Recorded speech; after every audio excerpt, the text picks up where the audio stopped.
Hello, everyone. I hope that this webinar is of value and you find it to assist you in your export activities. My name is Tom Dustman. I'm a member of the Missouri District Export Council, and I also represent several states in the Midwest as I'm on the board of directors of the National Association of District Export Councils. And I wanted to welcome all of you to this webinar entitled Southbound Trade Initiative. I also would like to introduce Shariah Johnson, who is the co-chair of the Outreach and Education Committee along with me. And we're very happy to have her join in with us as well. And she'll be contributing as this webinar continues. And so with that, I would like to say we are very, very pleased to have Ernesto Pinal as our presenter today.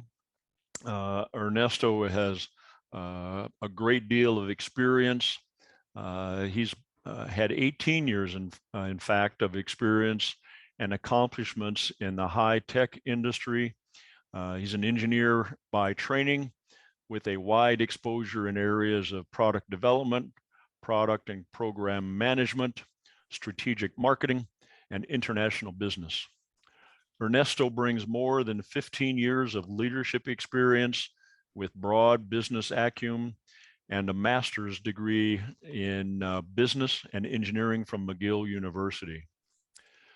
Ernesto is currently the managing director of Export Optimizers, LLC, and he's held this position as executive vice president he has held positions of executive vice president of NextScan, general manager for the Sunrise Technology Group, a former Motorola company.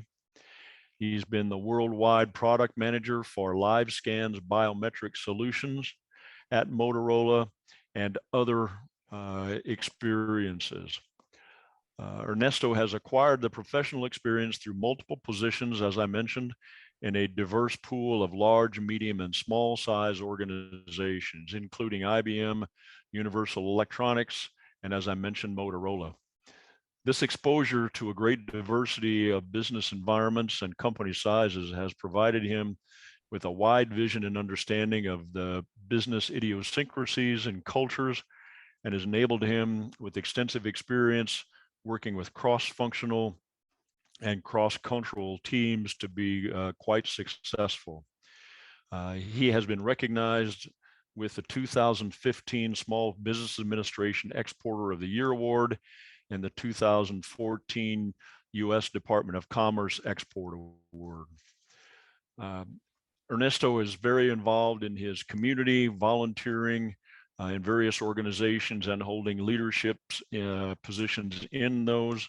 And again, we are very, very pleased to have Ernesto as our presenter. And I would mention that he is also on the board of directors of the National Association of District Export Councils, and representing the Pacific West. So again, with that introduction, Ernesto, I know you'll do a very, very good job in helping us understand an initiative that was really founded by you, which is the Southbound Trade Initiative. So Ernesto, please take over. Oh, and one other point, I would want to mention for everyone is please save your questions until the end of the presentation, and you can utilize the chat box. And when Ernesto finishes the presentation, Shariah will pick up the chat box questions.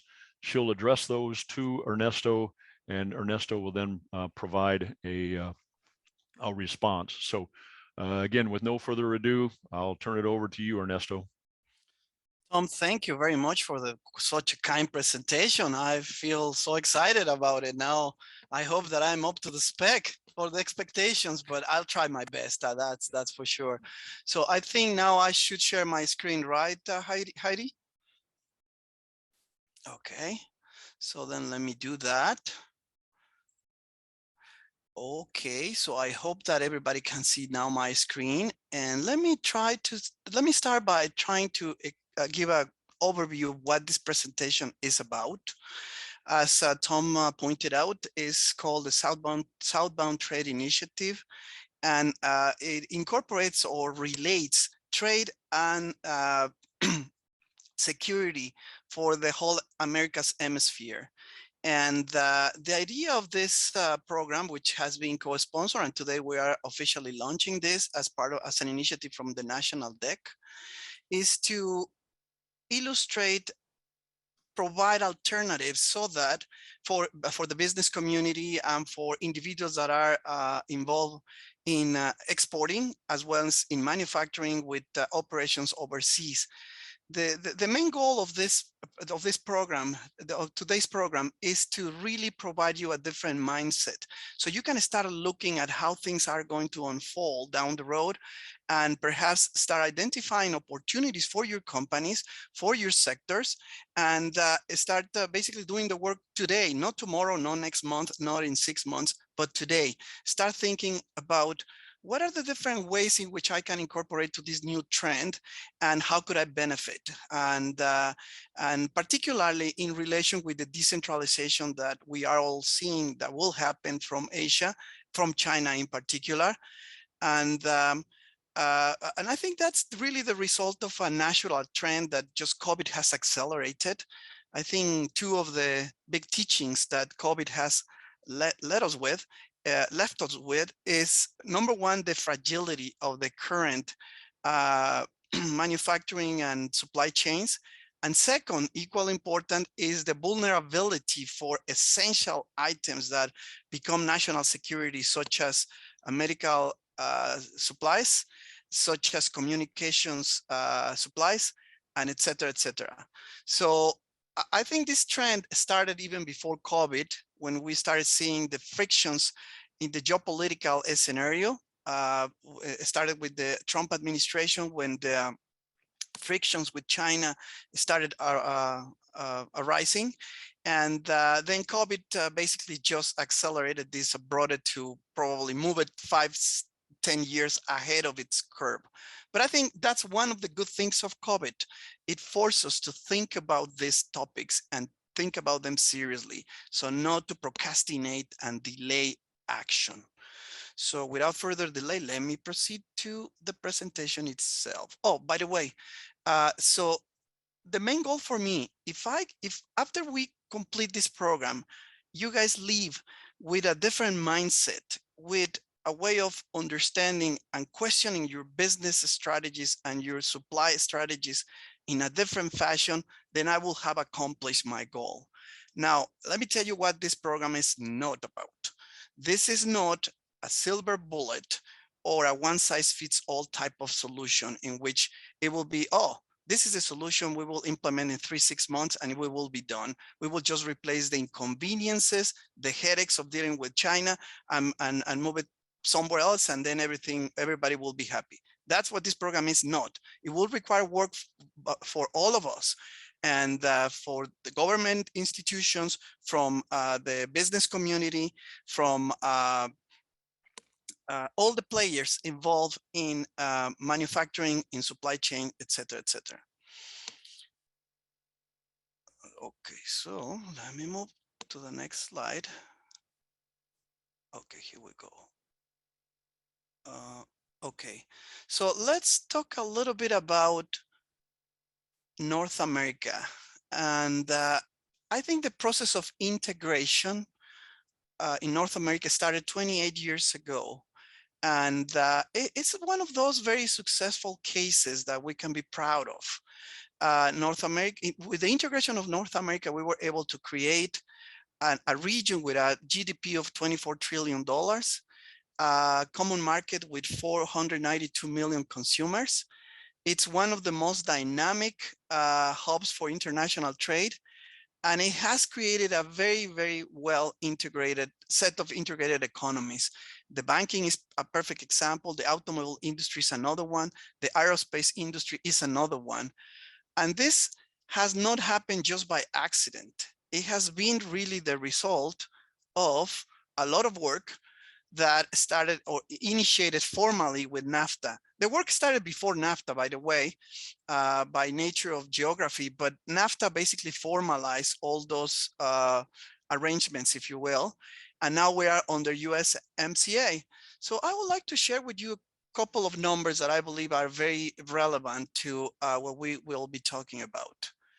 And for example, for a lot of people think that China is the prime partner, trade partner of the United States, and it's actually not. It's the third, as a matter of fact. As we could expect, the partners number one and number two are Canada and Mexico. By the way, these numbers come from 2019, and I took them purposely from 2019 because 2020 and 2021, because of COVID, are outliers. So whatever numbers we might get from those 2 years might not be very representative in the long term. So the last year that we have numbers that are really representative of what's going on is 2019. That's what I used those numbers. And as you can see, in 2019, Mexico was the trade partner number one of the US, surpassing slightly Canada. You know, the numbers are almost identical. If you look at them, 614 billion versus 612 billion. It's almost identical. If you look at the breakdown of imports versus exports, it's also relatively balanced. Some years, the US exports to Mexico grow to represent a larger portion. Some years is less, same thing for Canada. Now, this number here in red, the percentage that you see in red, is the percentage of the total exports of the US to the world. So in 2019, Mexico represented almost 16% of the total exports of the US. Canada represented almost 18% of the total exports of the US to the world. Now, China, in contrast, represented only 6.5%, while the imports from China represented 18.1%. So here's where the problem starts. And I think that's what we start seeing all these frictions and all these issues coming along because of this imbalance, this discrepancy between, it's about 1/5, a little bit, almost 1/6, the exports versus the rest is just imports. And interesting enough, also look at Japan and Germany. They are way behind Mexico, Canada, or China, by the way. And I wanted to know this because these are the next two players in 2019 in terms of imports, exports. Now, as a result of the NAFTA, we have seen a tremendous increase in trade and also direct investment.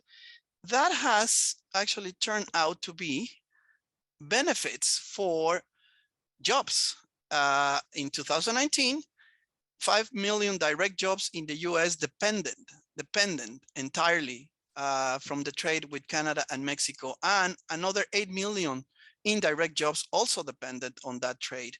And then in those charts, you can see the benefits for each of the states in number of jobs that benefited from this trade with the US and Canada. And as expected, you can see that the largest state, California, is the one with the most benefit. Then the next, Texas, then New York, then Florida. So this follows some kind of natural path. It's not just a coincidence. It's because those are the states with most the largest populations and the largest pool of businesses, et cetera, et cetera. Now, interesting enough, the numbers that I saw from 2021 indicate that this number has increased actually to 6 million direct jobs depending from trade with Canada and Mexico. But I will not change that number until we have confirmation of those numbers. As I said, I don't want to use outliners. Then, interesting enough, Canada is the #1 customer for 30 of the US states. And Mexico is customer #1 for 7 of US states, and is the second largest just after Canada for another 19 US states. So you can see the relationship already there and the dependency. Now, oops, I'm sorry, because I have a new mouse that is a little bit goofy here. So I sometimes it doesn't move with the speed that I would like it to be. Now, why it's important to continue this integration, and not only continue this integration in North America, but start looking into the Americas as a continent and as a region. why it's important to start thinking and working towards the integration of the whole continent? The answer is simple. It's because of the Belt and Road Initiative of the Chinese government. What you see right here is the world map, and what you see in red are the places in which the Chinese government has set not only a foot, but a big portion of influence. And Africa is the perfect example. They started really in Africa, and with few exceptions that are in blue. Oh, by the way, blue and red is not Republican or Democrats. It's really China is represented in red, and the West and the US in particular is represented in blue. It happens to be a coincidence because China already took the red. Okay, so then if we look at Africa, then you can see there are only very few countries that are not under the umbrella, and basically I will use the word dominion of China. Now, some other countries are less attached or less involved with the with the Belt and Road Initiative, but that's the path that China is following. And if we don't do something, then eventually pretty much everything is going to be red. It worries me particularly the Americas. Look at South America. With exception of Mexico, that is still solid blue with some already indications of red here at the border with the US. Then you can see Brazil is of particular importance. Argentina, which are the largest economies of South America, are, I will call it purple. They are not yet red, but they start or could turn into red if we don't do something about it as a society, as a business community, as authorities. Now, the US government is very, very aware of this, and they are sensitive to it. We have found a very good response to this because they understand the dangers of this, and we will see it as we go forward. Now, this chart here is really the projection of the Chinese government. Let me put it in a bigger scale so you will be able to see it. This is China and the US in 1784. And this is what has happened, how the relationship or the forces, the balance of forces between these two philosophies, because it's more than economics, it's philosophies. It's a philosophy of life, basically what we are talking about here. How the rise of China started, and of the US, sorry, started, and it reached a peak in 1972. Since then, it has been in kind of decay. China, to the contrary, in 1949, started its climb. Now, there is this point here in which they intersect if we don't do something about it, if we don't work together, all as a government, as a business community, as citizens, as everything. If we don't do something, this is likely what will happen. These two lines will cross in 2049. There are a lot of studies where these numbers came from. It's not just out of the blue. And this is the most dangerous part, which is where we are right now. It's exactly where we are, in the most dangerous part of this path. And if things continue like that and we don't implement changes, and I think COVID was a very good helper for everybody to realize the trend, and also to realize the danger that it brings about. So I'm very hopeful that we will be able to revert this, because otherwise, by 2074, China will be, with no doubt, the predominant power, and we will be subject to their influence and their domination, basically, in 2074. So this is something I want you to think about, because it's very, very important. And that's why we cannot continue depending so much on Asia, but particularly on China, because it's going to become, it is already turning a competitive economy. Now, regarding a strategy for the technology, which is the economy of the future, I want you to look at this chart. These are the identified world reserves of rare earth minerals in 1 million of metric tons. This is what is known right now. That doesn't mean that this is it. There's nothing else. This is what has been so far identified. But look at it. The biggest chunk as a one single country is China, with 30% of those reserves. Then the next one bigger is Russia.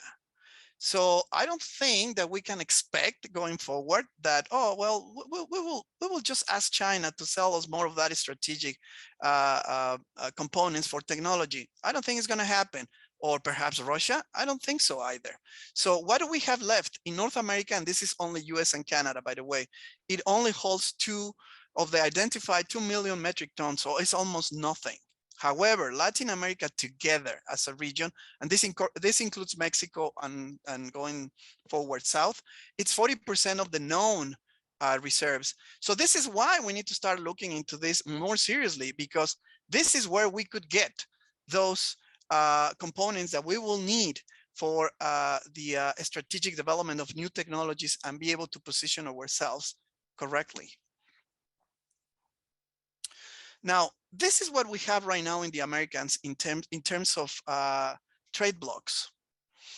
We have the USMCA, we have the CAFTA, we have the Pacific Alliance, and we have Mercosur. I want you to pay attention. Here, what I'm showing to you is the population of each of the blocks, of the trading blocks, the amount of GDP that gets generated from each of them, and the amount of trade that happens in each of them. Here at the bottom in red, I want you to pay attention particularly here to the regional GDP. So basically the Americas as a region or as a continent holds 13% of the world's population only, but it keeps today 34% of the world's GDP. This is a pretty good ratio. And if we want to keep our standard of living, we need to keep this ratio as close to this as possible. If we don't do anything, we just let things happen, this is going to be eroding. We will have perhaps the same percentage of the population, but the GDP is going to start going away and away and away. So I want to leave you with that. This is what exists already in the Americas today. Now, let's talk about nearshoring logistics. What is one of the main reasons, not the only one, but one very potent, a very important reason that China gained all this momentum 30 years ago and 20 years ago to become the factory of the world? Well, affordable labor costs, good infrastructure, benefits in terms of providing you incentives to relocate to China, and the management of logistics was manageable. It wasn't the cheapest, but it was manageable. Now, that is not the case anymore. So right now, the Chinese government is really continuing to have this monopoly, I will say, based on things from the past. But I want you to pay attention to this because it will open your eyes. So in terms of time, for example, and I use Mexico because it's probably the closest place to relocate some of the stuff from China into Mexico. I mean, some of it can be brought up to the States and to Canada, but we have to be careful. And you will see as I continue in my presentation why we have to be careful. We have to start thinking in terms of tiers. The new manufacturing, the new supply chains will be based on tiers, not on one single country doing everything, because it's very dangerous. We saw it with COVID. It's very risky. So if we look at the logistical time, if you produce, let's say in Mexico, and you want to move it to New York by boat, it will take about 5 days. To Los Angeles, 4 days. To Rotterdam, 16 days. To Yokohama, 19 days. Now, what is the equivalent with China? Look at it. New York, 32 days. Los Angeles, 18 days. Rotterdam, 32 days. And Japan, 4 days. India, very similar. Brazil, it's a little bit better, but it's still. And South Korea, look, it's with exception of Japan, all the others are obviously not as good. But this is perhaps the shipping cost is the most relevant item of this slide. This is the cost of a metric of a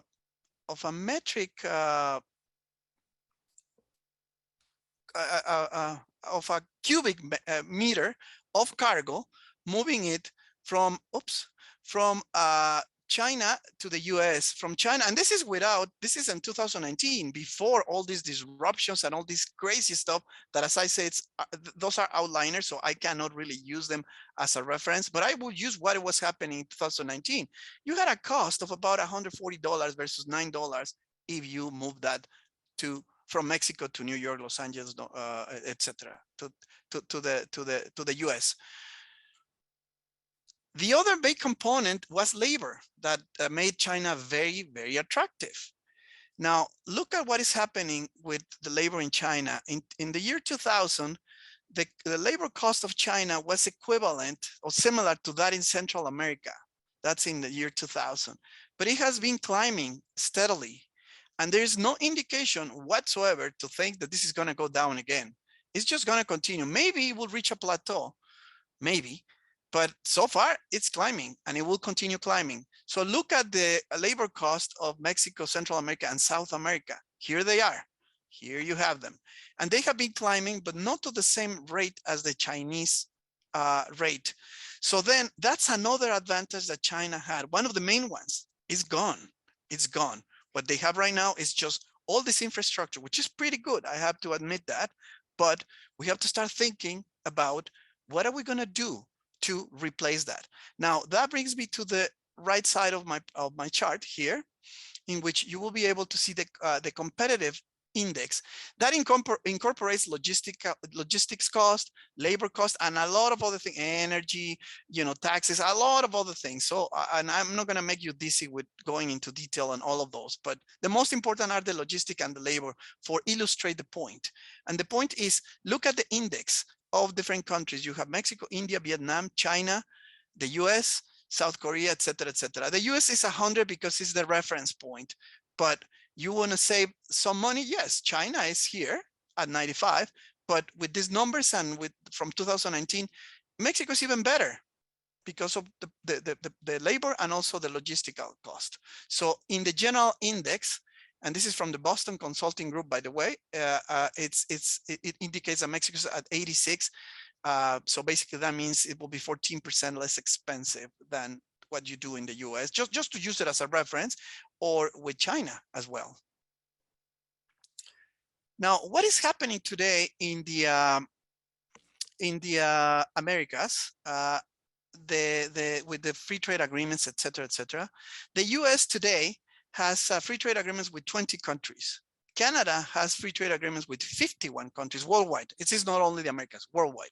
Mexico has free trade agreements with 56 countries worldwide. Colombia, 65, Peru, 53, Chile, 64, and Panama, 20. Now, these are on the right-hand side of the presentation, you will see, these are the main items that today these countries, Colombia, Peru, Chile, and Bolivia, export to China. Crude oil, copper, and metals, raw materials. No much value added, no much transformation. So this is where a big opportunity opens up. They have already good free trade agreements with multiple countries, and they basically are a virgin land to process and to transform some of these raw materials. Instead of going west to China, they could go north. Now, if we were to take the free trade agreements of the US, the free trade agreements of Canada, and the free trade agreements of Mexico, and we overpose them all together, this is what we will get. We will get access already to North America, to all Central America, to Colombia, to Peru, to Chile, and through an agreement of Mexico to Mercosur, Uruguay. So we will already have a foot into the biggest economies of South America. So it's almost a big part of the continent. And from Canada and from Mexico, there are free trade agreements with the entire European Union. So if you produce something in Mexico or in Canada, or do the final and the largest part of the transformation here, and is considered made in Mexico, made in Canada, you can actually export directly into the European Union, all the member countries, including Iceland, and with a lot of benefits. Same thing for some countries in Asia. Now, if you produce today in China and you have to ship to the European Union, well, you go through the canal, I suppose, but you don't have free trade treatment at all. And same thing, if you produce here and you want to export to Canada, to the US, to Mexico, to some countries in the Americas, same thing. an equal situation for the Middle East. So this is really the concept of the Southbound Trade Initiative, to start thinking about how can I leverage on the use of these free trade agreements.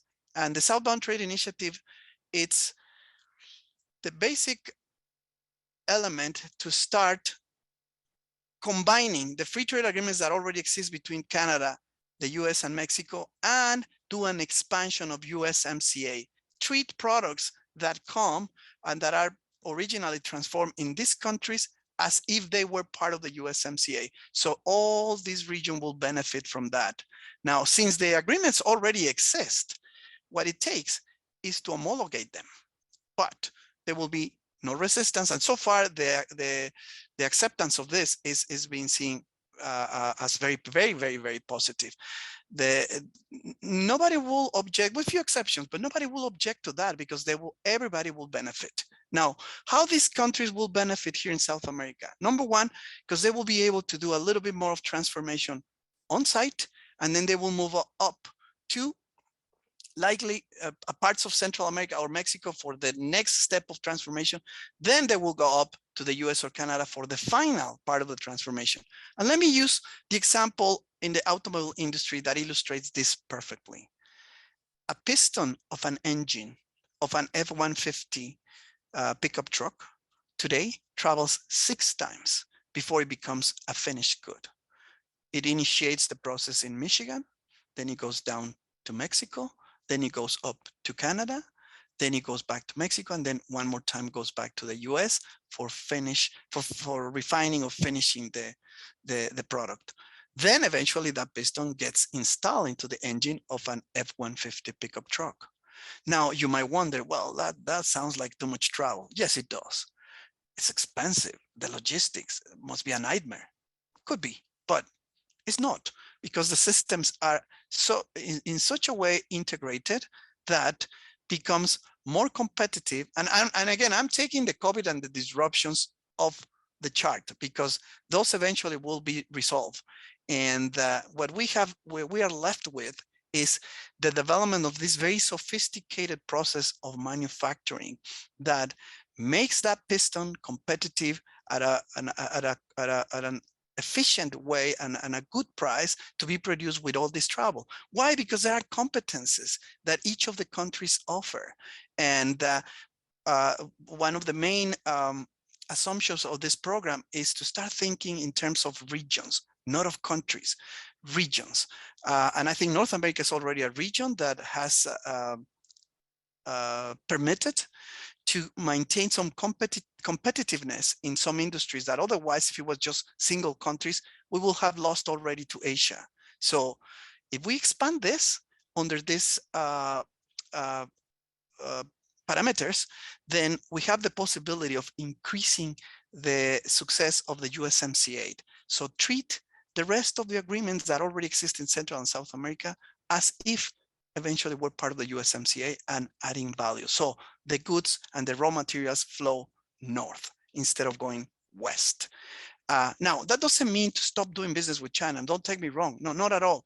It's decentralizing, is diminishing the dependence, particularly in health, in communications to start with, national security, but then in other things, and then continue to do business with Asia and China, but on more balanced basis.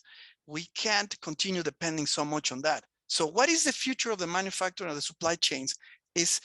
And I want you to leave you thinking about this, because I have spoken to a lot of business people in the business community, and their dream is, well, it's becoming too complicated to deal with China, all these regulations, expenses, blah, blah.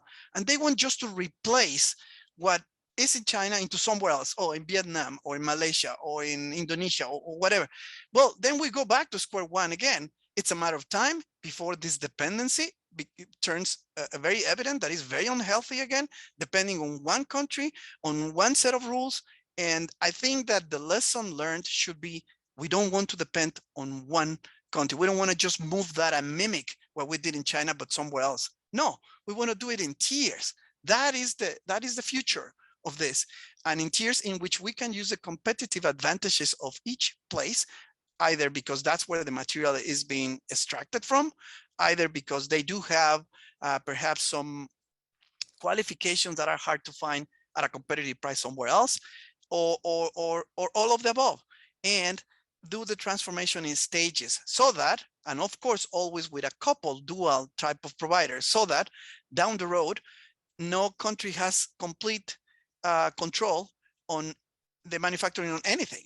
It's basically diversified. The risk is diversified. But more importantly, if we don't do that, if we don't integrate into the Americas, then I think what I show you in that strategic chart of China is going to happen.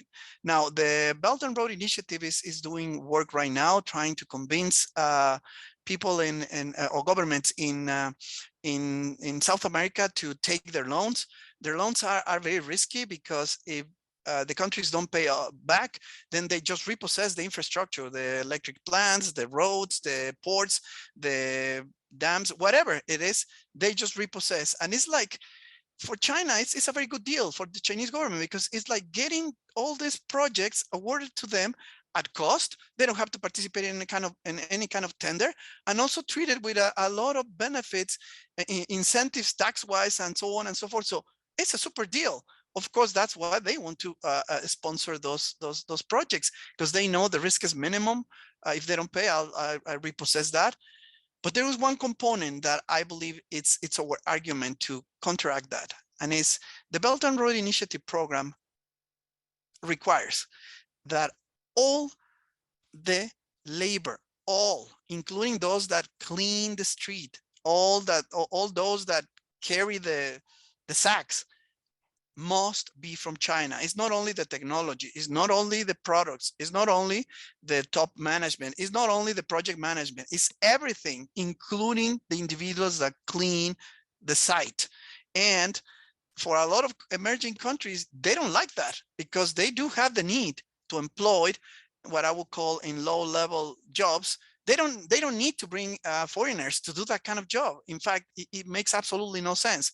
So because of that peculiarity of the Belt and Road program is where we have a chance to actually counteract that. And there are some initiatives already on the table to bring to the Biden administration to share with them about how that could be the current models that we have in the US, Canada, and Mexico, how they could be modified or refined to serve better and compete better against the Belt and Road Initiative, because it's a very dangerous thing to have. Now, let me add one more, a couple of things that work in our favor towards this initiative. These bubbles that you see right here, it's actually a project that is taking place as we speak, and is expected to be completed in 2022, this year. And it's actually a train and a highway that is being built to connect the Atlantic with the Pacific in the narrowest part of Mexico. It's called the Istmo. And this is 100, excuse me, I may not be accurate on this, 120 miles or something around that of width. Here, this area is the narrowest part of Mexico but this industrial park will have a train, fast speed train, and also highway. So you could actually, it will be one of the few places in the world in which you could produce or you could manufacture anything and then get it out to the Atlantic or to the Pacific from the same factory without much of transportation. It's minimum. You could move it by train or you could move it by highway. It will be up to you. It's an alternative to the Panama Canal. And it's an alternative because the Panama Canal is overwhelmed right now. It's overloaded. If you arrive with a boat, then typically you have to wait around 10 days to give you access to the canal. Once you get into the canal, you have to wait 10 hours to cross it. And it's a very narrow piece of land or piece of water. But the reason why it takes 10 hours is because of the way it is engineered. They have to lift basically the boats, and all that stuff is very complicated. It's not like the Suez Canal that is a straightforward navigation. Here is not. So it takes 10 hours. So you can imagine the problem that creates, the bottlenecks that creates. So this is an alternative that also will serve to connect the northern triangle of Central America that has become a national security issue for the US and also for Mexico, by the way, not only the US, for both countries.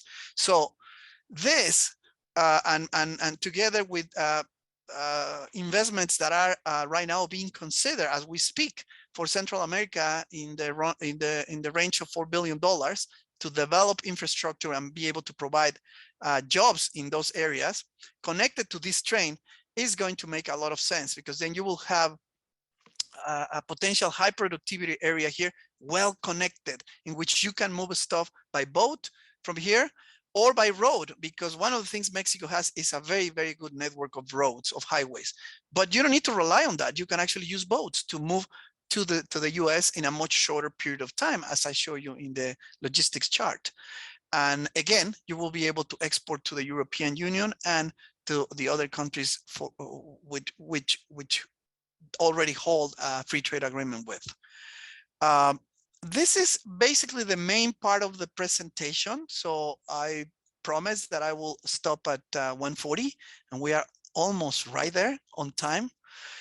So I would like to open now the opportunity for any questions that you guys might have, and let's move on. So so yeah, Saraya, back to you.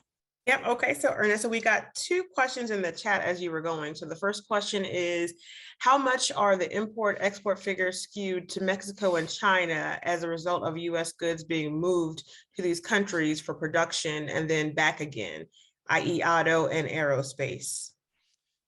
That's a very good question. And that's why I took numbers from 2019, because that process just started at the time. It started in 2018, you know, all this fever. Since 2017, we could see this coming. But I think very few industries, very few companies actually took the initiative to do anything about it. So it started really in 2018 and 2019. There might be already some in those figures, some numbers reflected on that, but they wouldn't be that big anyway. So I think 2019 was a particular good year for trade between the US, Canada, and Mexico.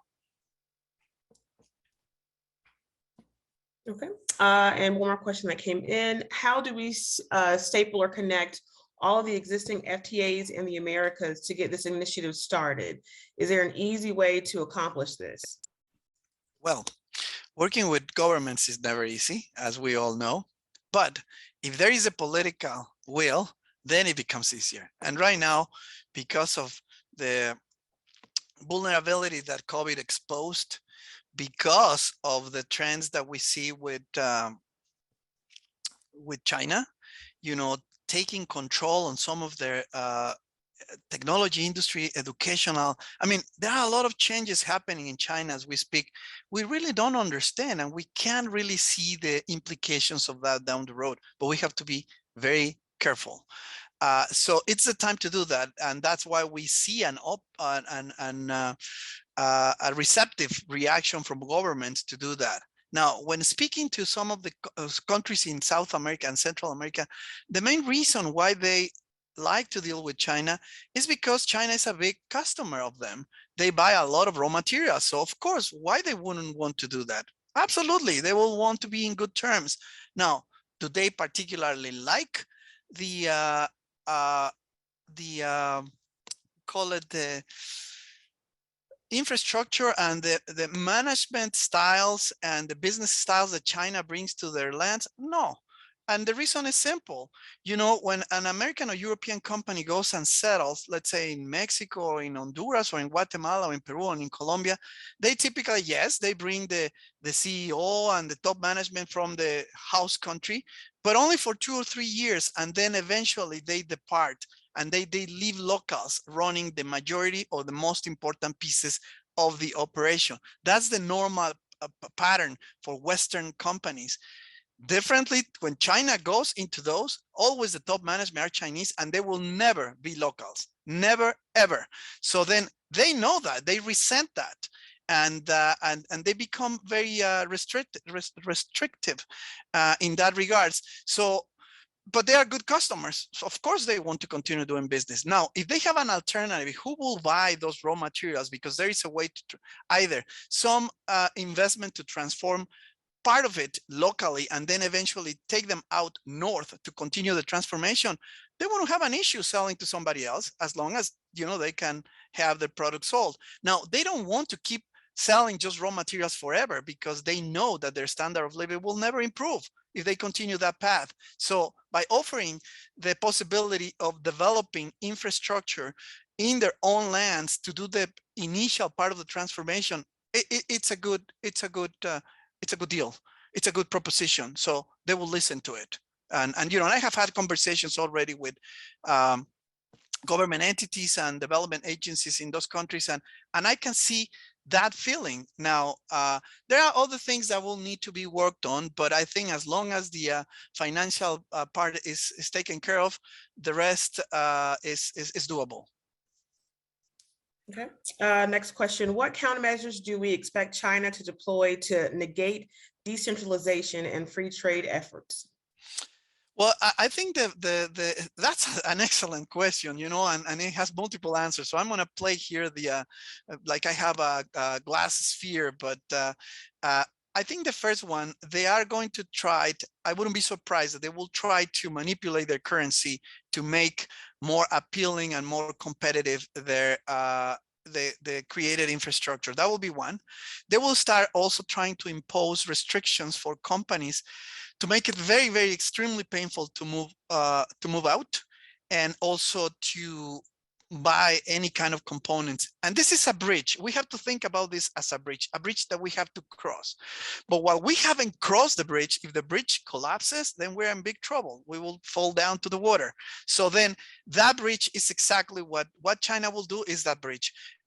So we will have to do it, I think, in strategic industries to start with, even if it requires by some of the governments to subsidize part of that to alleviate some of the pain that might come out of that. But because those are strategic of our national security, is perfectly doable. And those will derive into other kind of industries that could actually attach themselves or jump into the wagon. Now, there's one thing that I want to make sure that the audience understands, that the Chinese model is unsustainable also for one reason. If you have an operation, let's say you open up a factory in China to sell to the Chinese market, which is a big promise. Oh, this big market. It is a big market. It's 1/5 of the world's population. If they will really, truly, transparently open up, it will be a great opportunity. The problem is they don't open transparently, number one. And number two, even if you suddenly have access to that big market and you sell tons and tons of products to China and make a lot of money, there's no easy way, almost no way to take your profits out of China. That's the other thing that has to be understood. That's why it's unsustainable, because you could, let's say you are selling this pen, for example, and let's say it costs you to produce it $1 and you sell it for $10 in China. Wow, big profit. Yes, indeed. I'm making $9 of profit. Super good deal. And I can sell millions and millions. So, sounds like a super good deal, as long as it will continue to make sense, as long as you continue to reinvest your profits in China. They will want, okay, now you have the pen. Now you know, it's a good idea. Invest your profits into the printing of the pen. Okay, you do the printing of the pen. Then after you are done with that and you are printing all the pens in China, you don't have any other vendor except China, then say, well, we can also sell you the box. Okay, here's the box. We can print you the manual. Okay, here's the manual, and so on. So eventually the model, the Chinese model, implies that those profits can only be used to reinvest in China to continue your process of the production of your goods in China. So eventually you are 100% depending on China, and the only profit that you can make is when you sell overseas. If you're an American company, when you sell into Europe, then it ships from China, and then you collect the money in Europe, and that's how you can actually keep your profits, but not from what you sell in China. That is a problem because of the way the monetary system and the Chinese financial system is close to impossible to get your profits out of China. So the idea, what they are gambling on, or they were gambling on in the previous model before COVID, is keep on investing, and a lot of companies did that. They just continue investing the profits that they made in China to continue expanding the dependency on China. And then eventually what they want is that you produce absolutely everything in China. So you have only a sales office, maybe a design office in your home country, and then you sell overseas, and that's where you get your profits out from other countries, but not from China. So that is something you have to think about, because it's unsustainable. At some point, you're going to say, well, now I want my profit that I'm making in China. I want to get it out. You can't, at least not easily. Okay, and then we have, it wasn't really a question, but a comment. So just last week, the new president of Argentina met Xi Jinping and agreed that Argentina would formally join China's Belt and Road. Well, the new president, well, not new, because he's in his third year already of not only he not only visited Xi Jinping, but also Putin, actually, as a matter of fact, last week, a couple of weeks ago. What is happening is that the administration of that president has been really hurt by the COVID situation, and the handling of the COVID has brought a lot of problems to that administration. They actually are having a lot of difficulties even keeping control of Congress, and those to me are desperate actions. They are negotiating with the the International Monetary Fund right now, the repayment of some bonds that are due very soon. And he has internally this extreme left that is resisting to the payment, and it has a large part of the population that they want to be reintegrated into the world economy. So there are these big forces playing there, but he knows that if he doesn't honor the agreements with the monetary fund, then there will be no additional liquid loans. And therefore, he went to see Xi Jinping and also Putin to see if they will actually extend a lifesaver, basically, line to be able to transition this path. But fortunately for us, and unfortunately for him, is that I don't think Xi Jinping or Putin has a lot of interest in committing resources that will be very risky at this point. So he will have to go back to the monetary fund, International Monetary Fund, and basically complete the negotiation and move on. Now, the next government, though, he has still 1 year or a year and something, might be a very different picture, and we just have to be patient to wait for that, because there is a very large, I will say, the majority of the population in Argentina want to be reincorporated to the world markets, and with this kind of leftist president, and it's not going to happen, and they know that. Okay, next question. How do countries outside of Mexico, example in Central America, benefit from this initiative in Mexico? Well, as I explained, they already have free trade agreements with the US, with Canada, and with Mexico.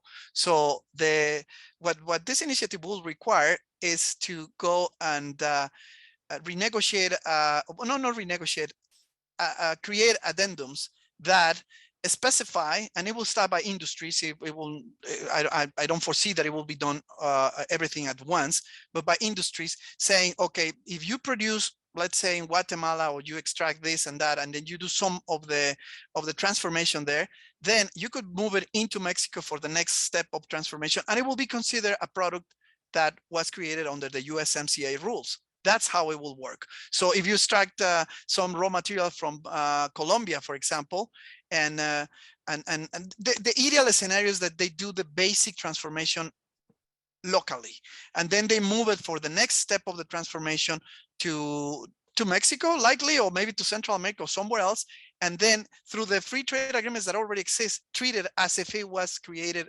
under the USMCA, and will benefit from those exceptions and those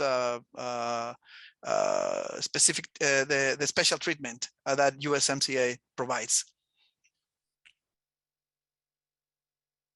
Okay, I don't see any additional questions. I guess, audience, if you do have questions, you can go ahead and drop them in Q&A or chat.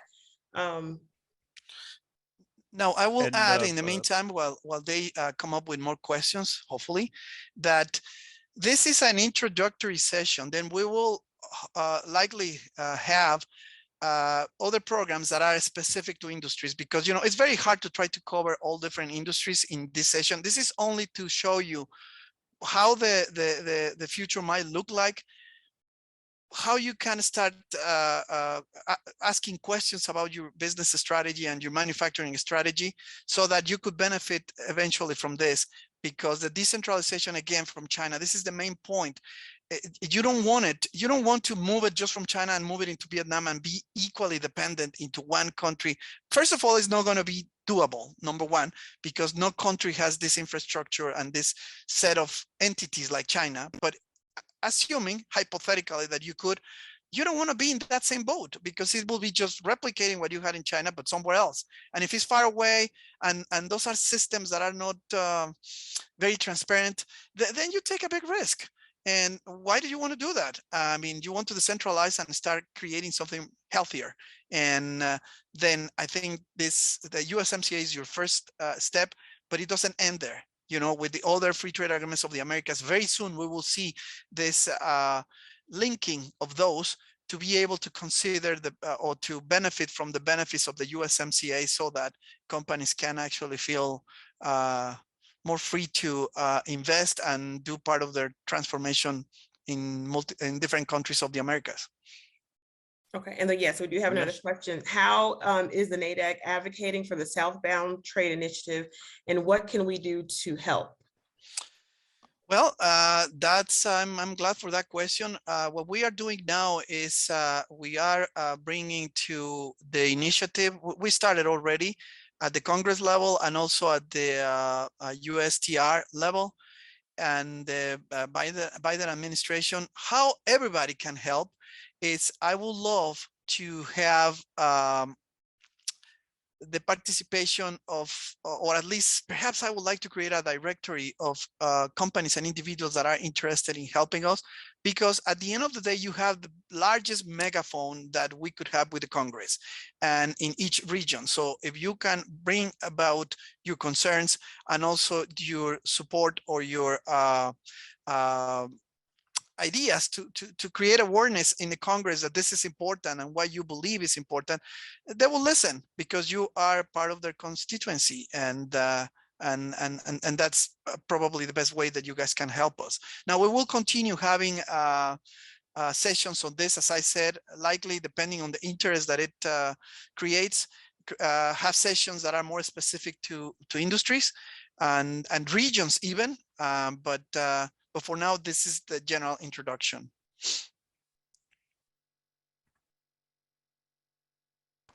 So Ernesto, I wanted to thank you for this presentation. And I believe that the thought leadership that you have provided has been very, very helpful to all those who have registered for this webinar. I think in real terms, many of us may recall that when Australia wanted to have some new cellular services, China provided a tender offer. And when it was rejected, China then embargoed Australian coal from being imported into China. And so there were penalties if you don't work with the Chinese. Likewise, in Africa, because of the desires of many countries in Africa for infrastructure, the Chinese are rapidly discussing infrastructure projects with those countries, providing tender offers written for the benefit of Chinese contractors and Chinese industry. And so in real terms, the value of establishing this Southbound initiative and to a greater extent expanding intercountry trade with our southern neighbors is very, very critical to our overall commerce as well as to our security, because as you mentioned, many of the strategic metals that exist in South America and can be critical for communication purposes, for the new batteries for electric vehicles, and very likely also for some defense related products as well. That is correct. And I think the other part of which is critical to consider is that the Belt and Road Initiative, in addition of expanding the geopolitical influence of China worldwide and diminishing the one of the West and of the US in particular, is the model and the philosophy of life that it brings about. It's basically, it doesn't matter about democracy, and it tends to promote the illness of some of those countries already, like corruption, and it makes it easier for corrupt government officials to navigate the waters and stay indefinitely in power by just giving concessions to the Chinese, and the Chinese put the money and they pretend that they look the other way and they get commissions, and it's a lot of stuff that it impacts the world order and also the possibilities of the people in those countries to really make a better life for themselves. Yeah, I think that's awesome. Yeah, great information. So Heidi, can you put up the next slide? And then we can conclude the webinar today.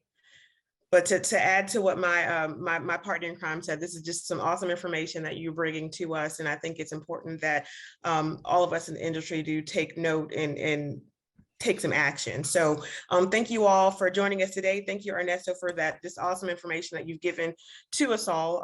And for more information about the Southbound Trade Initiative, you can visit the Export Optimizer. There's the website there. You can contact Ernesto at his email address. And there's also his phone number if you'd like to know information.